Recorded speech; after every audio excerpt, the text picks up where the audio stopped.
talks with Canadian officials expected after U.S.-Mexico deal. Washington, AP. Canada's Minister of Foreign Affairs is scheduled to hold talks in Washington on Tuesday in hopes of reaching a trade agreement with the United States, an urgent response after President Donald Trump announced a deal with Mexico on Monday that left out Canada.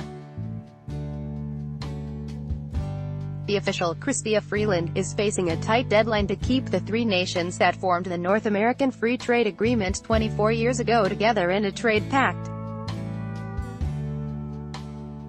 The deal unveiled Monday by Trump, whose administration set a Friday deadline, raised several key questions.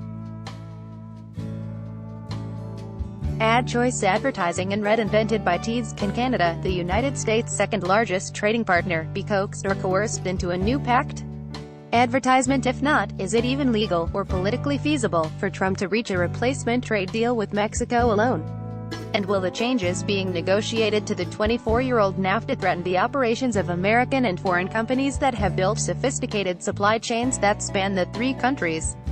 There are still a lot of questions left to be answered, said Peter MacKay, a former Canadian Minister of Justice, Defense and Foreign Affairs who is now a partner at the law firm Baker McKenzie. Trump was quick to proclaim the agreement a triumph, pointing to Monday's surge in the stock market, which was fueled in part by the apparent breakthrough with Mexico. "We just signed a trade agreement with Mexico, and it's a terrific agreement for everybody," the president declared. "It's an agreement that a lot of people said couldn't be done." Trump suggested that he might leave Canada out of a new agreement. He said he wanted to call the revamped trade pact the United States-Mexico Trade Agreement because, in his view, NAFTA has earned a reputation for being harmful to American workers. But first, he said, he would give Canada a chance to get back in, if they'd like to negotiate fairly. To intensify the pressure on Ottawa to agree to his terms, the president threatened to impose new taxes on Canadian auto imports. Advertisement. Talking to reporters, the top White House economic advisor, Larry Kudlow, urged Canada to come to the table. "Let's make a great deal like we just made with Mexico," Kudlow said. "If not, the USA may have to take action." Canada's NAFTA negotiator, Foreign Minister Chrystia Freeland, is cutting short a trip to Europe to fly to Washington on Tuesday to try to restart talks. "We will only sign a new NAFTA that is good for Canada and good for the middle class," said Adam Austin, a spokesman for Freeland, saying that Canada's signature is required. MacKay added, "There is still a great deal of uncertainty, trepidation, nervousness, a feeling that we are on the outside looking in." Critics denounced the prospect of cutting Canada out of North American trade pact, in part because of the risks it could pose for companies involved in international trade. Many manufacturers have built vital supply systems that depend on freely crossing all three NAFTA borders. Noting the massive amount of movement of goods between the three countries and the integration of operations, Jay Timmons, president of that National Association of Manufacturers, said, "It is imperative that a trilateral agreement be inked." Trump has frequently condemned the 24-year-old NAFTA trade pact as a job-killing disaster for American workers. NAFTA reduced most trade barriers between the three countries. The president and other critics say the pact encouraged U.S. manufacturers to move south of the border to exploit low-wage Mexican labor. The preliminary deal with Mexico might bring more manufacturing to the United States. Yet it is far from final. Even after being formally signed, it would have to be ratified by lawmakers in each country.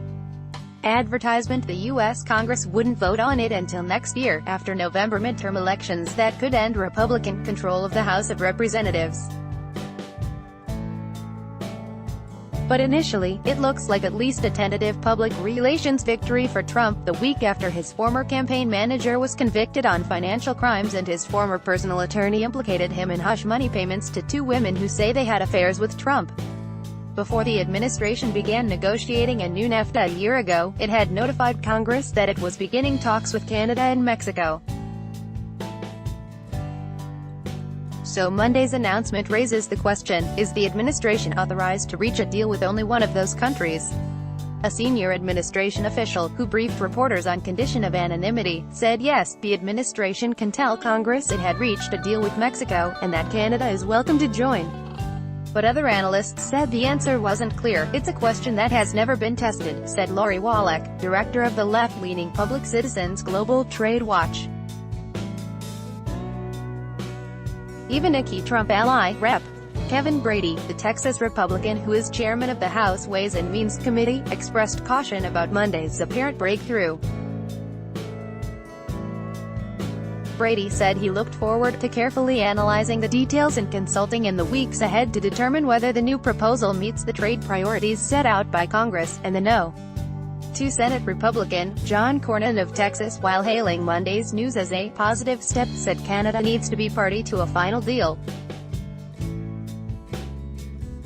Trilateral agreement is the best path forward, Cornyn said, adding that millions of jobs were at stake.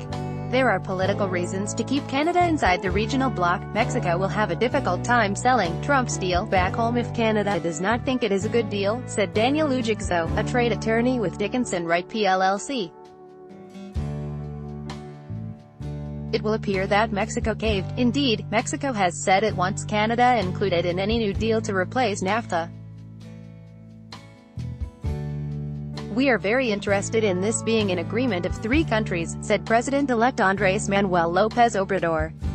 At the same time, Foreign Minister Luis Videgaray told reporters that Mexico will have a free trade agreement regardless of the outcome of U.S.-Canada negotiations.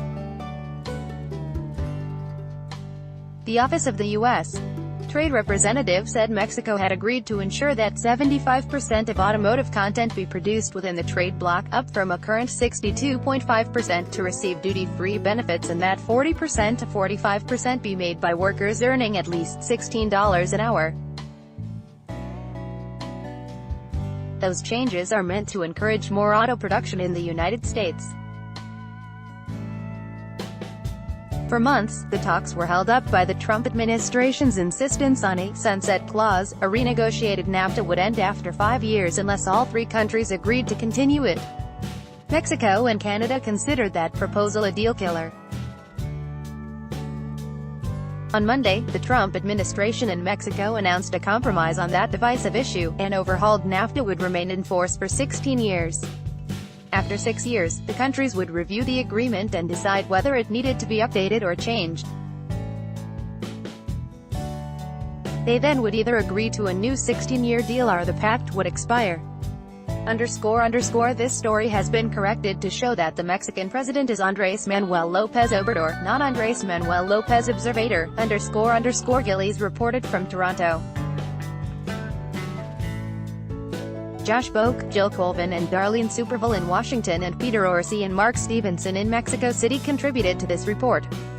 Follow Paul Wiseman on Twitter at https://twitter.com/Paul Wiseman. By Taboola. Sponsored links, promoted links. You may like these Straits Times photo of woman walking round town in bikini bottom causes stir in Sabah. Straits Times and Stanford American International School. How overseas school trips benefit your child. Stanford American International School in Oayaca Komodo Resort, only 1-hour flight from Bali. Discover the spectacular Labuan Bajo Oayaca Komodo Resort in Hipvan. We bet you can't spend more than $10,000 on furnishing your home. Hipvan Undwa fashionable. These silver wedding dresses transformations will surprise every man. A fashionable Undas HSBC Advance Credit Card, HSBC Singapore's Kundo.